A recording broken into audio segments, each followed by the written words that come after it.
Aujourd'hui, on se retrouve dans une nouvelle vidéo dans laquelle je vais faire ça en fait comme en 2015. Je n'ai pas de script, je ne sais pas où je vais commencer et où je vais finir. Mais j'ai besoin d'exprimer des choses parce que intuitivement je sens que je fais des liens là dans ma tête depuis un certain temps. Tout ça, ça a un rapport avec ma présence en ligne depuis presque 9 ans maintenant. Cette année on va fêter 9 ans d'existence de la chaîne au mois de septembre. Et voilà, je sens qu'il se passe des choses, je sens que je comprends des trucs et je sens surtout que la façon de les transmettre ne sera pas ni une manière très intelligible, ni scriptée, ni rien du tout. C'est vraiment, on va passer par l'intuition et les émotions, et j'espère que les personnes qui réussiront à voir ce que j'essaye de dire vont réussir à me suivre jusqu'au bout, parce que bref, tu vas finir par comprendre à quel point c'est important là ce que j'essaye de te partager aujourd'hui. Pour les personnes qui savent pas qui je suis et qui viennent d'arriver, il faut savoir qu'en fait j'ai commencé mes vidéos en 2015 pour partager juste des questionnements autour de choses qui m'arrivaient. En 2015 j'avais 18 ans, j'étais du coup une très jeune adulte qui vivait de la maltraitance, qui ne le savait pas et qui commençait à peine une thérapie. Une thérapie qui m'a été entre guillemets forcée, parce que c'est pas moi qui ai eu l'initiative forcément d'aller me soigner. Moi j'étais juste en détresse et j'avais des pulsions très morbides dans la tête, et quand je les ai fait savoir à ma mère, elle a eu peur et elle a dit: ma fille, faut que t'ailles te faire aider, parce que les choses que tu me dis c'est grave, c'est tabou. Et ça lui a fait peur tout simplement en fait de voir que ma détresse était si forte que j'en étais arrivée au point de plus avoir de limites en ce qui concerne ma volonté de me faire du mal et de faire du mal à la personne qui était en train de bousiller ma vie depuis que j'étais née en fait. À ce sujet, si tu vois pas de quoi je parle, j'ai toute une série de vidéos dans cette playlist qui relate justement l'histoire de la maltraitance que j'ai vécue, qui est assez particulière puisque dans les récits de maltraitance infantile on entend souvent des histoires d'inceste ou de tabassage. Moi pour le coup il y a eu ni l'un ni l'autre, mais ça reste quand même 20 ans de maltraitance qui auraient pu se terminer en drame. Donc j'ai commencé mes vidéos en 2015 en partageant justement toutes les découvertes auxquelles j'étais en train d'avoir accès, puisque la thérapie était en train de révolutionner tous les paradigmes que j'avais jusqu'à maintenant, c'est-à-dire toutes les croyances, tous les systèmes de pensée que j'avais étaient en train d'être déconstruits, et j'en avais vraiment besoin, puisque vu que je vivais dans une famille maltraitante, la majorité des choses que je portais en moi me faisaient souffrir, puisque ça ne me ressemblait pas, et je sentais bien que j'étais obligée entre guillemets d'accepter ça et de me comporter de cette manière, en tout cas de partager cette philosophie, cette manière de vivre, cette manière de penser, cette manière d'interagir, alors que je détestais profondément ça, que ça me maltraitait justement, et que la seule chose que je voulais c'était de m'extraire de tout ce système familial en fait qui était en train de m'étouffer à ce moment-là, à presque ma vingtaine. Forcément, toutes les découvertes que je fais, les lectures et les révolutions mentales qui se passent dans ma tête, j'ai envie de les partager, et surtout j'ai envie de trouver des personnes qui quelque part dans le monde peuvent comprendre ce que je vis, parce qu'à l'époque la majorité des personnes qui m'entourent vivent les mêmes climats familiaux, voire des climats familiaux encore pire et encore plus problématique. Donc c'était juste ma normalité en fait d'évoluer dans des familles comme ça, dans des milieux de sociabilité comme ça, dans des espaces justement où la violence est banalisée, la précarité et tout ce qui va avec. Tout ça pour dire qu'Internet à ce moment-là représentait vraiment l'échappatoire ultime. Aucune personne de mon entourage, aucun adulte, aucun ado, personne n'arrivait à partager les mêmes découvertes que moi. C'est-à-dire que moi, je commençais à m'intéresser à des livres de développement personnel. Le premier que j'ai lu, il s'appelle Mind Power, et j'en avais fait des revues sur ma chaîne. Du coup, c'est les toutes premières vidéos de ma chaîne. J'en ai fait 3 revues, comme quoi ici c'est un format qui n'a jamais cessé d'exister. Bref, je découvre ce bouquin et je me rends compte qu'en fait, tous les gens qui m'entourent ont besoin d'avoir les mêmes enseignements, parce qu'en fait c'est un bouquin de base qui te dit qu'en gros ce que tu ressens ça s'explique par les pensées que tu as, et les pensées que tu as c'est influencé par ton environnement, des trucs très basiques en fait.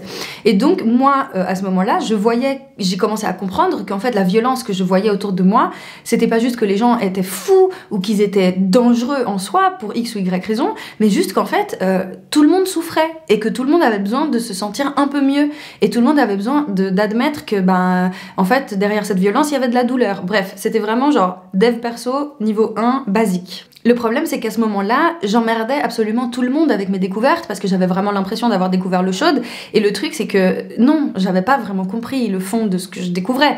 C'est juste que à ce moment-là, c'était une information hyper importante et salvatrice pour moi, un peu comme quelqu'un qui a justement un éveil spirituel, qui commence à croire en Dieu, qui commence à avoir la foi et qui veut que absolument tout le monde comprenne le bien que ça fait d'avoir la foi. Donc là c'était pareil avec tout ce qui touchait à la psy.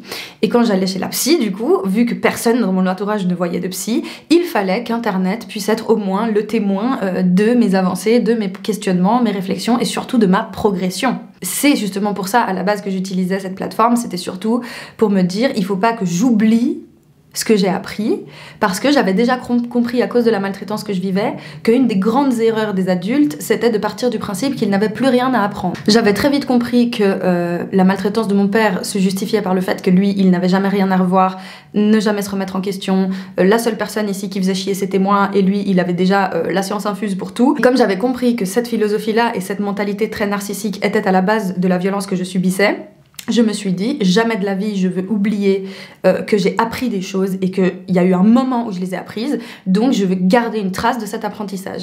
Et de là a commencé mon obsession de la transmission en ligne. Au départ, je ne parlais que de trucs en lien avec le développement personnel et la psychologie parce que à ce moment-là de ma vie, c'était l'unique sphère de compréhension que je pouvais digérer en fait et que je pouvais assimiler avec les outils qui étaient à ma disposition.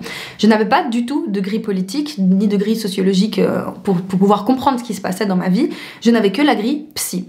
Et donc tout ce que je partageais tournait autour de l'individu, du personnel, du micro, et donc j'avais des discours très déconnectés de la réalité, où je partais du principe qu'en gros pour changer le monde il faut se changer soi. J'ai fait plusieurs contenus qui forcément ont fini par être très problématique, tout simplement parce que Internet a commencé à me politiser, à me demander de me positionner sur certaines choses, mon avis sur certaines questions, etc. Et comme je n'avais aucune ressource pour y répondre, j'y répondais avec les outils des gens justement qui se focalisent que sur cette dimension-là de l'existence, c'est-à-dire l'individu, la personne, le soi, quoi. Et donc, quand j'essayais de faire du contenu en lien avec ça, je racontais que des conneries et forcément, ça faisait péter un câble tout le monde. Donc, probablement parce que je suis habituée à me faire maltraiter, quand les gens ont commencé à me dire que j'étais la pire des merdes que la Terre ait jamais connue parce que en fait je n'avais pas bien compris tous les tenants et les aboutissants de la théorie queer, de je ne sais pas quoi, du féminisme radical, de je ne sais pas quoi, de toutes les théories décoloniales, de je ne sais pas quoi, de machin de trucs, j'ai fini par en faire une immense obsession et donc je suis partie dans une traversée dans laquelle il fallait que je comprenne tout ce que les gens me reprochaient pour ne pas être une merde, parce que le résultat de la maltraitance que je vis c'est de croire que je suis une personne dangereuse, que je suis quelqu'un d'extrêmement problématique, que je suis un monstre et qu'en fait je mérite de mourir. Ça c'est le trouble borderline, tu connais. Moi je pense pas que j'étais une merde à ce moment-là, effectivement c'était de la merde ce que je racontais et c'était pas bien et c'était discriminant et problématique, on est bien d'accord, mais la preuve, il y a eu une évolution et Dieu merci qu'elle a existé. Donc je commence à me rattraper, je commence à dire en fait j'ai compris pourquoi les gens s'énervent, en fait maintenant c'est ça et ça et ça. Et donc je commence à transmettre pour que des gens justement qui pensaient comme moi avant, c'est-à-dire la majorité des gens, puisque en fait tout le monde vit dans cette société discriminante et la majorité des personnes ne questionnent pas en fait la discrimination qui existe absolument partout. Et donc en gros c'était ma manière de dire du coup on m'a tapé sur les doigts, j'ai compris pourquoi et maintenant je vais vous expliquer pourquoi vous aussi vous devez comprendre que ce que vous pensez c'est de la merde. De la même manière que j'ai voulu entre gros guillemets éduquer des gens sur leur propre psychologie, j'ai continué de faire ça sur leur propre comportement social en fait. On est donc passé d'une sphère micro à une sphère macro dans laquelle j'ai passé pas mal d'années à produire du contenu qui parlait quasiment que de structure, de politique, de société, etc. En fait, ce qui se passait au moment où je me suis politisée, c'est que j'ai commencé à me dire ah mince, mais tous les trucs de développement personnel et de psychologie, c'est de la merde, c'est des choses dont le but est de nous freiner dans le militantisme, c'est des choses qui alimentent les systèmes de discrimination, c'est des trucs politiques, etc. Donc en fait j'ai complètement rejeté l'aspect spirituel, psy, etc. pendant un certain temps en pensant que en fait ça ne permettait pas à l'autre aspect de pouvoir s'expandre. Et même si c'est un peu caricatural dit comme ça, ce que j'ai fini par comprendre de ce voyage conceptuel, c'est que chez le groupe des individualistes, c'est-à-dire toutes les psy, dev perso, tout ça machin, le but de la vie entre guillemets c'était de se comprendre soit de l'intérieur, du coup de faire toute une étude de ce qu'on ressent, de ce qu'on pense, de notre place dans l'environnement que l'on occupe, etc. Donc très centré sur soi, alors que dans le groupe numéro 2 qui était très social, politique et tout, l'attention est focalisée sur l'extérieur, sur ce qui se passe dehors, sur ce qui se passe dans le monde, dans l'histoire, dans d'autres pays et tout. Donc j'ai essayé de rassembler ces visions et depuis que je travaille avec des enfants, j'ai vraiment ouvert les yeux sur quelque chose qui m'a... Bref, tu vas comprendre. Les enfants avec qui je travaille font partie de la même catégorie socio-économique que moi, c'est-à-dire que la composition des groupes, c'est littéralement la même composition que celle de quand j'étais gamine. La majorité d'entre nous, on est issus de l'immigration, on vient d'une classe défavorisée et on vit des situations que la majorité des autres enfants très très privilégiés ne vivront jamais, ou en tout cas pas autant que nous, à la même fréquence ou au même moment. Tout ça pour dire que ces gamins-là, je le sais parce que je m'en rappelle de ce que je vivais à ce moment-là, ben je sais qu'ils traversent des choses et je sais que moi je suis pas capable en fait d'agir dessus à la hauteur de ce que je voudrais, et même je suis peut-être pas du tout compétente pour agir, mais que je le veuille ou non, ça m'active vraiment des trucs. À ce sujet, j'ai fait une vidéo qui s'appelle Travailler avec des enfants quand on a été maltraité, qui revient plus en profondeur sur cette sensation en fait d'avoir peur de reproduire, d'avoir peur de violenter à son tour, et en même temps d'apprendre des choses et de se sentir qu'on mûrit et qu'on prend en maturité. Je gagne en maturité tout simplement parce que côtoyer des enfants, soit ça va te permettre de réaliser l'enfant que toi tu étais et les souvenirs qui te remontent, etc. Et donc ça va te permettre de continuer un travail de connaissance de soi, soit au contraire, ça va venir te trigger et te faire sentir en inconfort et te faire réagir comme la majorité des adultes, c'est-à-dire dans une reproduction de la violence pour justifier celle qu'on a vécue nous-mêmes en fait. La majorité des adultes font ça en fait avec les enfants, plutôt que de se dire « Ah mais je me souviens comment c'était injuste de vivre ça, ah mais pourquoi j'ai normalisé ça avec l'âge ?» Non, les gens font pas ça. Les gens la plupart du temps, ils voient des gosses qui font chier, ils savent que ça leur est désagréable, ils savent très bien qu'il y a un lien avec leur propre vie, mais on va pas commencer à s'attarder là-dessus, juste on va reproduire ce qu'on nous a fait, parce que finalement personne n'en est mort, et c'est pas bien grave, et c'était pour notre bien, et donc on reproduit. J'ai commencé à regarder du coup, de manière générale, comment les adultes s'adressent aux enfants, dans le bus, dans la rue, au restaurant, à l'école, même les parents avec des enfants avec lesquels je bosse, etc.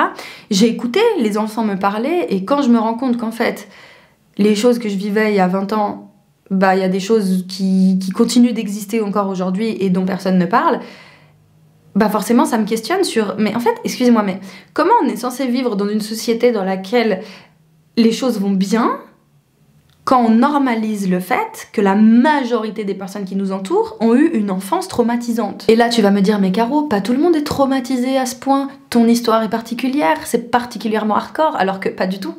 Ce que moi j'ai vécu, c'est 1% de ce que vivent d'autres personnes en fait. Sur cette chaîne, j'ai parlé de beaucoup de discriminations différentes. Je t'ai partagé du contenu sur à peu près tout ce qui était possible et imaginable autour des discriminations, que ce soit autour du sexisme, du classisme, du racisme, du validisme. J'ai aussi partagé des choses en invitant des personnes, en essayant de faire des ponts, etc. Et donc, sur cette chaîne, vraiment, j'ai essayé de sensibiliser le plus possible les gens autour de tous les sujets sur lesquels j'ai essayé de me sensibiliser moi pour justement ne pas participer à ces systèmes discriminants. Sauf qu'il y avait un angle mort si grand, mais qui était gigantesque, comme le nez au milieu de la figure, qui aurait tellement répondu à mes questions plus vite et plus efficacement si j'avais commencé par là. C'est l'infantisme. L'infantisme, c'est la discrimination faite aux enfants. Et en fait, depuis que je comprends qu'est-ce que c'est vraiment l'infantisme et pas juste une énième étiquette pour dire une énième discrimination sociale, pour parler d'une énième phobie de je ne sais pas quoi, j'ai eu la révélation de ma vie au contact des enfants. Tout ce qu'on leur fait subir, toute la domination que les enfants subissent, c'est la même copier-coller que les autres systèmes de domination existants envers des adultes. Si on s'attarde sur la façon dont les adultes maltraitent les enfants, on se rend compte que tous les mécanismes qui s'appliquent en termes de violence exercée à leur encontre sont visibles et sont à l'œuvre dans tous les autres mécanismes discriminatoires. Et pour n'en citer que quelques-uns, je vais te lire la liste que j'ai faite sur Instagram dans ma story à la une qui s'appelle justement infantisme. Numéro 1. Le bourreau écrase sa victime pour son bien.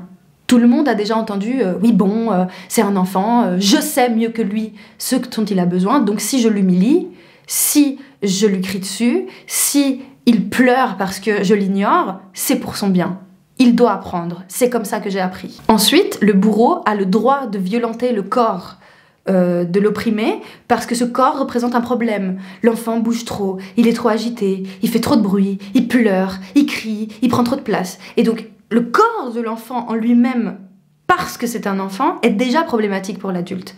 Donc l'adulte a le droit de le secouer, de le maltraiter, de le contenir, de le déplacer littéralement comme un objet parce que le corps de l'enfant lui-même est le problème. Le but du bourreau, c'est aussi de l'éduquer, de le dresser. Et donc, on va le faire à travers la force et la violence. Parce qu'à nouveau, ça nous a pas tués nous-mêmes. Donc, le comportement de l'enfant qui, par définition, n'est pas fini, il est en développement, eh ben, on va le modeler, on va le sculpter à l'image de la société merdique dans laquelle on vit. Le bourreau décide du rythme de vie de sa victime. Il décide de la façon dont elle a le droit ou non de combler ses besoins. On s'en fout que t'aies plus faim, tu manges. On s'en fout que t'es chaud, tu mets ta veste.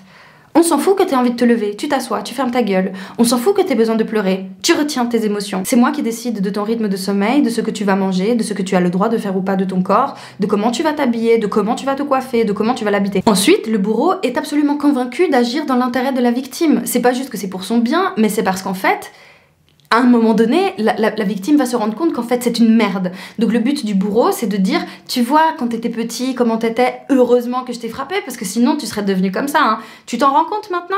Donc vraiment, il y a ce truc avec les enfants où on leur pousse à dénigrer des choses qui étaient juste normales dans leur processus de développement et pour lesquelles on les a stigmatisés et humiliés. Ensuite, le bourreau a un contrôle absolu sur les faits et gestes de sa victime. Combien d'enfants n'ont pas le droit, ne serait-ce que d'avoir un journal intime parce que les putains de parents se permettent de l'ouvrir et à partir de là, de prendre des décisions horribles ou de même te faire du mal. Enfin, moi je compte plus le nombre d'histoires de personnes qui justement ont été...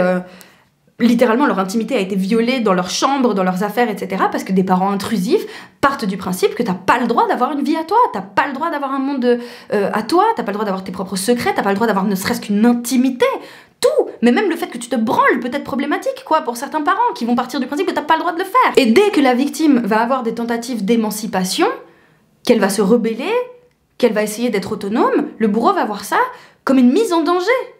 Un enfant qui se rebelle, un enfant qui tient tête, un enfant qui contredit, ça veut dire que je suis un mauvais parent, ça veut dire que ça met la personne en danger. Donc non, c'est pas possible, je vais pas me remettre en question, je vais continuer la violence, je vais continuer la coercition et le dressage. Et finalement, le bourreau, s'il fait tout ça, mais c'est pas parce que c'est une mauvaise personne, c'est pas parce que c'est une personne violente ou dominante. Non, c'est parce qu'elle est un bon parent. Et un bon parent dans cette société, c'est de permettre à leurs enfants de bien rentrer dans le moule, d'être bien dans la norme comme il faut. Donc finalement, tout ça, c'est juste dans le but de t'aider. C'est juste dans le but que tu deviennes une personne intégrée socialement, c'est tout. L'idée avec tous ces points, c'est pas de dire que le but c'est de ne jamais avoir de cadre, de ne pas avoir d'autorité sur son enfant, de ne pas le guider, de ne pas justement cadrer sa vie, etc. Je suis pas en train de dire ça. Je suis en train de dire que tous ces points sont communs à tous les parents, que la majorité des parents se rendent compte quand ils sont bienveillants, qu'il y a des limites à pas dépasser. Par exemple, typiquement le bourreau qui dresse sa victime, un parent bienveillant, il sait très bien qu'il va devoir éduquer son enfant. Mais combien de parents sont capables de faire la différence entre éduquer et domestiquer? C'est ça la nuance. Combien de parents sont capables de faire la différence entre être là moralement et psychologiquement pour son enfant et le fait de chier complètement sur son intimité en partant du principe que cette personne n'a pas le droit de l'avoir? Combien de parents sont capables de reconnaître que parfois ils vont avoir des gestes physiques qui certes étaient peut-être à un moment nécessaire mais qui ne sont pas idéales et qui vont peut-être dire voilà, ce jour-là j'ai fait ça mais c'était pas ce qu'il fallait faire, je m'en excuse, j'aimerais que ça se passe autrement, est-ce que tu peux m'aider, est-ce que ça se passe autrement, etc. Non, la majorité des gens ne réfléchissent pas au-delà de ça en fait. La majorité des personnes sont dans un rapport de domination parce qu'en fait la société entière permet un rapport de domination des adultes envers les enfants, et pas forcément envers nos propres enfants, mais envers les enfants en général, c'est-à-dire qu'il y a des adultes qui se permettent de se comporter comme des merdes avec les enfants des autres. Et finalement, tous ces points que je viens d'énumérer, c'est des points qui se retrouvent dans absolument tous les autres systèmes de discrimination. Et si tu ne me crois pas, laisse-moi te faire une mini démonstration. On va prendre le premier point. Le bourreau écrase sa victime pour son bien. C'est ce que font les colons avec les peuples colonisés. En tout cas, c'est leur argument. On est là pour vous sauver de votre propre sauvagerie. On est là pour vous sauver de votre propre culture mortifère qui va finir par être négative pour vous-même. Laissez-nous vous civiliser. Voilà le discours des colons. De la même manière que des hommes partent du principe que tabasser leurs meufs, c'est pour leur bien, parce qu'en fait les meufs sont victimes de leurs propres émotions, victimes de leurs propres hormones, victimes de leur propre hystérie, victimes de leurs propres conditions de mère, etc. Est-ce qu'on doit rappeler qu'historiquement le statut juridique d'une femme était équivalent à celui d'un enfant? C'est-à-dire qu'on passait de la tutelle de notre père à la tutelle de notre mari. Donc ça veut dire que le lien entre les enfants, la discrimination faite aux enfants et envers d'autres personnes, En fait, il est déjà existant dans les strates de la société. C'est juste qu'il faut qu'on apprenne à le voir. De la même manière que le médecin grossophobe part du principe que proposer à son patient de se couper un bout d'estomac, c'est quelque chose qui va lui faire du bien. Pareil pour les riches qui pensent que les personnes qui vivent à l'aide sociale ont besoin qu'on leur mette un coup de pied au cul et ont besoin qu'on les incite à travailler parce qu'on sait que c'est mieux pour elles de travailler plutôt que de juste avoir de l'argent, etc. Donc c'est une posture paternaliste. Et finalement, quand on parle de paternalisme, ça vient bien de là où ça vient, c'est-à-dire du père, la famille. Quand on parle de paternalisme dans le sexisme, on parle de dynamiques qui sont similaires entre la maison et l'extérieur. Patron, patrie, père. Tout ça là, c'est lié. Et ça, on l'apprend quand on s'initie en sociologie du genre, etc., qu'on commence à s'intéresser au féminisme. C'est vrai qu'on t'explique en fait, c'est l'autorité du père dans la famille qui se retrouve dans la nation. C'est l'autorité de l'État sur le peuple, l'autorité du système sur les individus. Si on prend le deuxième point, le bourreau peut violenter le corps de sa victime car ce corps représente un problème, c'est pareil. On coupe littéralement des parties du corps de femmes parce qu'en fait on part du principe que ces parties du corps-là sont pas bien pour elles. Si elles ressentent du plaisir sexuel, c'est pas bien. Le corps lui-même représente un problème. Regarde ce qui se passe avec les questions trans en ce moment. C'est la même chose. Les TERF qui partent du principe qu'il faut lutter contre l'idéologie transgenre ou je sais pas quoi, ont exactement ce discours. Vos corps trans, vos corps que vous modifiez, c'est ça le problème de base. C'est ça qu'on veut pas voir. Donc pour votre bien, on va vous empêcher d'être souverain de vos propres corps. Le corps d'une personne handicapée, d'une personne malade chronique, c'est un problème socialement aussi. C'est pas la société qui rend malade les gens autour qu'il faudrait changer, non, c'est les corps des gens. Les corps qui sont pas comme il faut, pas performants, pas adaptés. Ils sont pas sortis de l'usine comme une petite pièce parfaite qu'on peut bien mettre dans la machine comme il faut. Non, ils sont dysfonctionnels ces corps. Et donc on doit devoir les redresser à nouveau. Ensuite, le bourreau dresse sa victime, il la rend normale. C'est ce qu'on fait par exemple avec le pouvoir psychiatrique. Plutôt que d'essayer de comprendre comment des gens en arrivent à justement développer des pathologies psy à cause de la misère sociale, à cause de la violence sociale, à cause des maltraitances et des traumatismes, on va partir du principe que les gens sont juste fous. Du coup, on les enferme. Du coup, on les sédate et on les fait culpabiliser s'ils ne suivent pas leur traitement thérapeutique. Et puis en fait, à partir du moment où ils se soumettent, c'est bien, bravo, tu es guéri. De la même manière que des hommes homophobes vont pouvoir violer un jeune homme gay en pensant que ce viol correctif va lui remettre les idées en place et lui faire comprendre en réalité que non, il n'est pas gay parce qu'en fait, se prendre une bite dans le cul, regarde ce que ça fait. Maintenant, tu vas baiser avec une femme. Et c'est ça, en fait, ce qui est normal. On t'a bien dressé comme il fallait. Maintenant, tu retournes dans le droit chemin. Ensuite, le bourreau décide du rythme de vie de la victime, de la façon dont elle a le droit ou non de combler ses besoins. C'est exactement ce qu'on nous fait en tant que femme. Regardez comment la société considère, par exemple, la maternité. Tu peux avoir accouché, tu peux avoir littéralement vécu un processus physiologique révolutionnaire dans ton corps et qu'on te dise que non, t'as pas le droit de te reposer, faut que tu reviennes au travail et puis si t'es pas bien, tu vas aller te faire foutre parce que t'es une mauvaise mère, quoi. Les personnes qui doivent travailler à l'usine, qui doivent se lever à des heures pas possibles pour gagner leur vie, qui doivent faire 3 jobs différents pour pouvoir joindre les deux bouts, est-ce que la société pense à leurs besoins en termes de sommeil, leurs besoins en termes d'épanouissement personnel? Enfin, je veux dire, quel être humain peut se sentir épanoui dans une société qui lui vole je sais pas combien de pourcents de son temps de vie au travail. Et en plus de ça, pour un travail mal rémunéré, difficile, qui finalement va détériorer son corps jusqu'à un âge où après, oh, cette personne pourra profiter à partir de 64 ans, et puis, hop, boum, elle va crever à cause d'un cancer, ou à cause justement des maladies professionnelles qu'elle aurait pu développer. Donc on n'a pas le droit de combler nos besoins comme on le souhaite, parce que le monde nous force à devoir travailler de façon inégalitaire, et donc permet à certains de combler leurs besoins comme il et elle l'entendent et d'autres ne jamais pouvoir le faire. Bref, donc j'espère que j'ai pas besoin de faire tous les points pour que tu vois le lien, mais en fait, littéralement, tous les mécanismes de domination qui sont faits contre les enfants peuvent être élargis à toute forme de discrimination, juste dans un autre contexte. Le but, c'est de réussir à abstraire le mécanisme, la dynamique qu'il y a derrière et essayer de la percevoir ailleurs. Tous les militants les plus connus, les plus énervés, qui ont marqué le plus de l'histoire, ont mis le doigt sur le fait que les discriminations qu'ils subissaient les ramenaient au statut d'enfant. On parle souvent de ça, du paternalisme, du patriarcat, de l'infantilisation qui est faite, par exemple, des femmes musulmanes et de la façon qu'elles ont de s'habiller. Donc déjà, j'ai eu cette première grosse révélation de me dire, mais waouh, en fait, si on arrive à comprendre la domination adulte contre les enfants, si on arrive à faire ça, on est obligé de se rendre compte des processus discriminatoires ailleurs. Si tout le monde a conscience de comment cette violence des adultes envers les enfants se manifeste quotidiennement, automatiquement, tout le monde va finir par commencer à le voir dans d'autres domaines de la vie. Mais comme la majorité des gens partent du principe que les enfants vivent ce qu'ils vivent et que c'est bien mérité parce que c'est des enfants, eh ben la majorité des gens ne questionnent pas la domination que ils et elles ont vécue eux-mêmes. Ils vont juste appuyer sur un bouton de effacement du passé en mode genre j'ai pas envie de me rappeler de qui j'étais, d'où je viens, de ce que j'ai vécu, on s'en fout. Je suis maintenant qui je suis et ce qui compte, c'est ici et maintenant et le futur. Comme on sait que la majorité des personnes s'engagent pour militer à partir du moment où quelque chose les touche elles-mêmes, eh ben moi, j'ai eu un peu une révélation de me dire, mais en fait, plutôt que d'essayer d'éduquer les gens sur toutes les discriminations possibles et imaginables, il y a un seul truc à faire. C'est leur rappeler qu'est-ce que ça faisait d'être un enfant.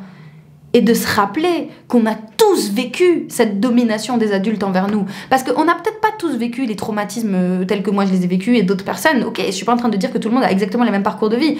Par contre, tout le monde dans cette société a été un enfant et tout le monde a été dominé par les adultes d'une manière ou d'une autre. Et si c'était pas nos parents, c'était des adultes dans le milieu scolaire, c'était des adultes qui nous entourent dans d'autres sphères de sociabilité, comme les parents de nos amis, comme nos profs de sport, comme nos profs de danse, comme j'en sais rien en fait. En fait, en tant qu'enfant, qu'on le veuille ou non, on a vécu la domination des adultes. Mais du coup, si on arrive à aller contre ce mécanisme qu'ont la plupart des gens, c'est-à-dire de ne pas vouloir se rappeler, ne pas vouloir admettre que oui, toi aussi, à un moment donné, t'as vécu une violence que tu préfères oublier, parce que c'est plus simple de juste l'oublier et la reproduire, et bien si on arrive à faire ça, à faire ce processus où les gens se rappellent qu'avoir été un enfant, c'est aussi une expérience où on sait qu'il y a des choses qui vont pas dans le monde des adultes, qu'il y a des trucs vraiment où on se dit je vais jamais faire ça, et puis après tu deviens un adulte et tu fais ça, ça là, tout ça là, il faut qu'on en parle, il faut qu'on le clarifie, il faut qu'on permette à des gens de refaire ce lien, cette connexion entre qui je suis aujourd'hui et qui j'étais avant et pourquoi en fait le résultat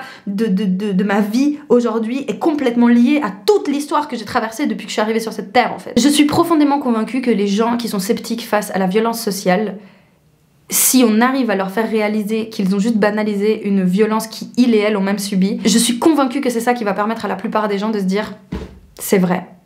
Ce que fait la société aux femmes est atroce. Ce que fait la société aux personnes racisées est atroce. Ce que fait la société aux personnes malades chroniques, handicapées est atroce. Ce que fait la société aux personnes grosses est atroce. Ce que fait la société aux personnes pauvres est atroce, etc. Mais en fait, pour qu'ils puissent se dire ça, il faut qu'ils aient un outil d'identification. Et la seule chose que tout le monde a été sur cette terre, c'est un gosse.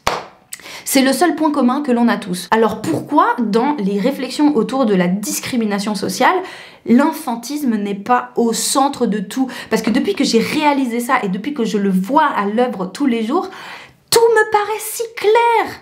Tout le reste est tellement limpide et évident. À partir du moment où je questionne mon rapport aux enfants et la façon dont je les maltraite ou non, parce que je le veuille ou non, je les maltraite forcément vu que je suis dans cette société qui ne me permet pas de faire autrement, et ben quand je le vois et que je le questionne, forcément ça fait des liens avec toutes les autres en fait. Une image, moi, qui m'aide à conceptualiser la chose, c'est celle d'un arbre. Imaginons les discriminations, c'est des branches qui sortent d'un énorme tronc, ok? T'as voilà, le classisme, le racisme, la grossophobie, le validisme, tout ça, toutes ces grosses branches. Et dans ces branches, il y a plein de mini-branches. Par exemple, dans la branche sexisme, il y a homophobie, machin, truc, bref. Donc voilà, il y a toutes ces branches. Et c'est comme si jusqu'à maintenant, j'imaginais qu'en fait, chaque discrimination avait sa logique, avait son histoire, avait sa propre réalité, ce qui est vrai, on est bien d'accord, hein. Chaque branche a sa réalité propre et sa composition propre. Par contre, depuis que je côtoie les enfants, j'ai enfin capté à quoi ressemblait le putain de tronc. Toutes ces branches sortent du même tronc.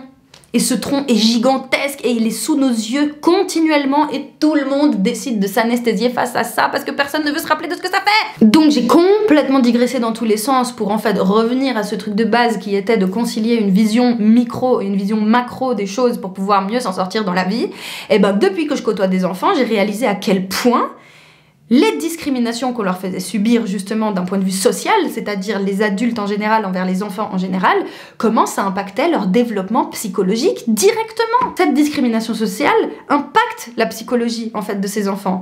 Et si nous tous, on est honnête avec nous-mêmes, on peut sérieusement se poser la question de comment on peut considérer que nous sommes tous des personnes équilibrées et saines si nous avons tous vécu dans des climats qui ont normalisé les discriminations. En fait, c'est comme si j'avais réalisé que tous les efforts que j'allais pouvoir mettre dans lutter contre les LGBT-phobies, contre le sexisme, contre le classisme, contre tout ça, toute cette énergie-là, c'est comme si, entre guillemets, elle sert à rien à partir du moment où il n'y a pas la même énergie, si pas plus, dirigée pour lutter contre cette discrimination qu'on banalise faite aux enfants.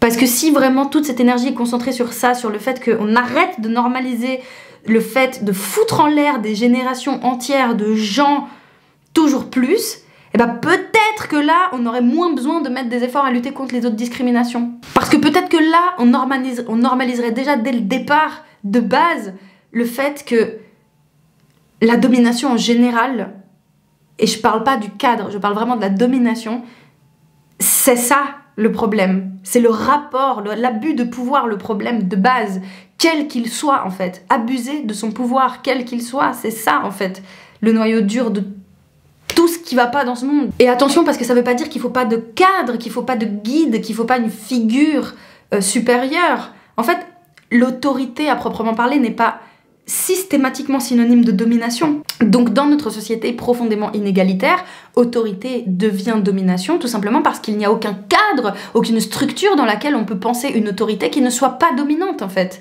Une autorité qui soit bienveillante, qui soit qui respecte en fait l'intégrité physique, morale et psychologique des enfants, etc. et qui permet de vraiment poser des bases de construction de soi qui justement luttent profondément contre les systèmes de discrimination en général. Parce que toutes les personnes qui se permettent de se comporter comme des merdes envers les femmes, envers les personnes racisées, envers les personnes grosses, envers les personnes valides, envers les personnes... Toutes ces personnes se permettent de faire ça parce qu'en fait, elles ont un langage de la méchanceté qui leur a été aussi enseigné. Et ce langage de la méchanceté, c'est probablement aussi celui des adultes que ces personnes ont côtoyé quand elles étaient gamines et juste, en fait, elles reproduisent. Hop, genre c'est-à-dire que on m'a dominé là, alors moi je vais dominer là. Peut-être que le mot reproduction n'est pas tout à fait juste. Il faudrait peut-être utiliser le mot de transformation, c'est-à-dire que là je pense à une vidéo de Cassandre qui a fait une vidéo sur le harcèlement à l'école. Donc je te mettrai la vidéo de Cassandre et le documentaire sur le harcèlement qui en parle parce que en fait ça a un lien avec tout ça. Tu as vécu de l'abus quelque part et donc tu vas compenser ça en créant de l'abus ailleurs. Et c'est des mécanismes basiques que l'on voit dans les cours de récré, que l'on voit dans les entreprises, que l'on voit dans les institutions gouvernementales. Enfin bref, on a beau discriminer autant qu'on veut les enfants, les adultes continuent de se comporter comme des enfants en fait. C'est bien connu, le fameux harceleur qui en fait était harcelé dans son ancien établissement scolaire, le fameux enfant qui tabasse son camarade de classe parce que c'est son frère qui le tabasse à la maison, le fameux prof qui est tyrannique avec ses élèves parce qu'en fait sa femme va divorcer et qui sait pas quoi faire, le fameux adolescent qui va exercer une pression horrible sur sa première petite copine juste parce qu'en fait à la maison il se fait castagne par papa et que du coup il a compris qu'en fait pour être un bon mec et un bon père et un bon mari il fallait castagne aussi sa copine comme papa a fait avec maman, etc. Donc en fait tout ça là c'est une grille de lecture qui est... C'est comme si on était dans un... Comment dire? En fait les gens c'est comme s'ils voyaient le contenu du texte mais pas la structure du texte. Tu vois ce que je veux dire? Ils voient le dedans du récipient, mais ils voient pas la forme du récipient. Les gens, ils voient le racisme, ils voient le classisme, ils voient le validisme, ils voient machin, mais ils voient pas ce qui permet de contenir tout ça. Et ce qui permet de contenir tout ça, c'est la mécanique, c'est la structure, c'est la logique, c'est la grille de lecture qui permet déjà le comportement dominant. Et ce comportement dominant, sa version la plus vaste, la plus nue, entre guillemets, la plus... sa version la plus pure dans sa manifestation, c'est vraiment celle qui est faite sur les enfants. Apprenez à l'observer, mais pitié quoi. Et le pire dans tout ça, c'est que non seulement j'ai eu cette révélation d'abord sur le fait que la réponse était sous mes yeux et que le rapport des adultes envers les enfants me permettait vraiment de mettre la main et le doigt sur le réel problème et de comment pouvoir le combattre le plus possible, mais en parallèle, j'ai compris aussi que tout ce qu'on attend de nous, adultes qui travaillons en cadrant des enfants, c'est le fait de leur transmettre une mentalité punitive, une mentalité carcérale et policière. Genre littéralement, ce qu'on fait, c'est un travail de flic. Vraiment, ce qui est attendu des professionnels, c'est de se comporter littéralement comme la police en fait, de faire de la discipline, on leur apprend à marcher droit, à se taire, on les sanctionne si ça se passe pas bien. Dès qu'il y a des déflagrations émotionnelles, plutôt que d'être dans le soin et dans l'accompagnement individuel, parce qu'on peut pas, vu qu'on travaille en groupe, et bah du coup la seule chose que l'on peut faire c'est plus de coercition, c'est-à-dire que dès qu'un enfant va se comporter n'importe comment, et bah la structure même te pousse à l'exclure, à l'isoler, à le faire vivre encore plus de détresse en fait, et on s'étonne après de vivre dans une société qui va mal. Je veux dire, les enfants n'ont pas demandé à naître, les enfants n'ont absolument aucune responsabilité sur le pourquoi les choses se passent comme elles se passent, et ils vivent dans un bain de violence immédiat. Genre je veux dire, le monde est violent pour les enfants, point. Juste parce qu'il l'est en fait, et il n'y a pas besoin de vivre des violences intrafamiliales pour expérimenter la violence du monde quand on est un enfant et la violence des adultes en général. Bref, tout ça pour dire que depuis que j'ai vu ça, depuis que j'ai réalisé ça, c'est pour ça en fait que je suis tellement obsessed sur la prison, sur la police, etc. Parce que pour moi c'est ça aussi le nerf de la guerre. C'est que si dès le départ on questionne cette mentalité de répression, de discipline, de punition, de sanction, etc., on peut poser les bases d'un monde potentiellement meilleur dans le futur. Bref, donc voilà un peu les réflexions massives que je me fais dernièrement, et en fait c'était tellement violent comme réalisation que littéralement ça m'a permis de monter un projet, donc je t'en parlerai plus tard dans de futures vidéos, un projet dans lequel en fait j'aimerais littéralement mettre en place ce que je fais ici en ligne, mais dans la vraie vie. Je t'en dis pas plus pour l'instant, mais l'idée du projet, c'est justement de rejoindre ces deux grands aspects, c'est-à-dire lutter contre la discrimination faite aux enfants, lutter pour une philosophie alternative et différente à la philosophie policière, punitive, etc. dans laquelle on est tous et toutes. Si t'es arrivé jusqu'ici dans la vidéo, déjà merci, et de deux, c'est très exactement toi là qui m'intéresse. Parce que moi j'ai pas envie de commencer à réfléchir et de travailler avec des gens voilà, qui regardent 10 minutes sur 40 ou 50 ou 1 heure. J'ai envie d'être là avec des gens qui comme moi sont investis de la même manière,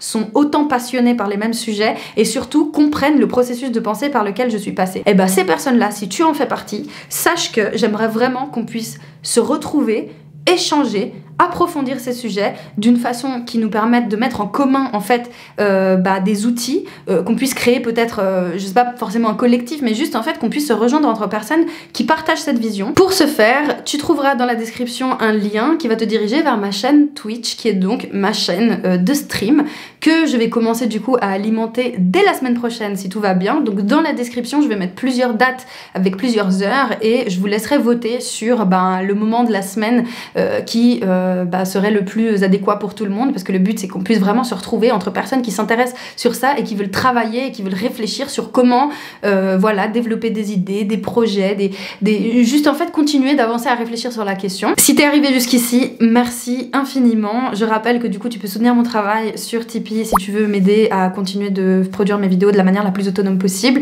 Pour toi c'est pas grand chose si tu me fais un petit don de 50 centimes ou 1 euro, et moi ça fait la différence au quotidien et ça me permet de continuer justement ce gros travail de réflexion et d'auto-analyse que je fais, qui m'a mené jusqu'à cette vidéo aujourd'hui et toutes les prochaines qui auraient les prochaines années. Donc voilà, merci beaucoup aux personnes qui soutiennent la chaîne et qui me permettent de faire tout ça, parce qu'en réalité on pourrait juste ne pas me donner l'heure, je pourrais juste avoir une vie normale comme tout le monde et puis voilà, on s'en fout.